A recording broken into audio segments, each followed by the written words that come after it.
ஒரு காட்டுல ஒரு புள்ளி மான் ஒண்ணு இருந்துச்சு.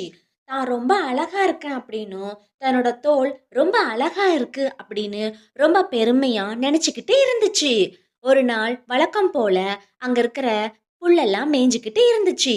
நான் ரொம்ப அழகா இருக்கேன். என்னோட தோல் ரொம்ப அழகா இருக்கு. எனக்கு ரொம்ப பெருமையா இருக்கு. தண்ணி தாகமா இருக்கு.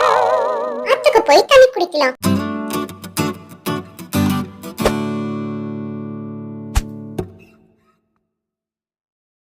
பார்த்தாலும் இந்த சேத்துல தான் விளையாண்டுகிட்டு இருப்பீங்களா? இந்த சேரு என் மேல பற்ற போது என்னோட தோல் ரொம்ப அசிங்கமா மாறிடும். போங்க அந்த பக்கம், போ போ அப்படின்னு திட்டிட்டு புள்ளிமான் தண்ணி குடிக்க போனுச்சு.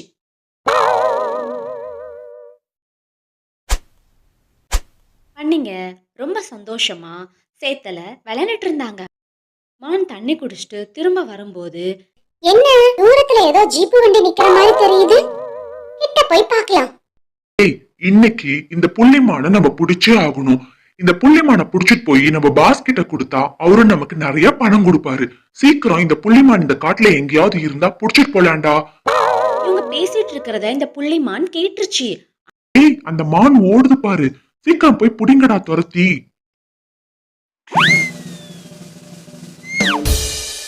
இங்க வெறும் சேரு தானே இருக்கு. சரி, நமக்கு உயிர் தான் முக்கியம். இதுல நம்ம குதிச்சிடலாம். இதுலயே அங்க இருந்த பன்னிங்கெல்லாம் மான ரொம்ப வித்தியாசமா பார்த்தாங்க.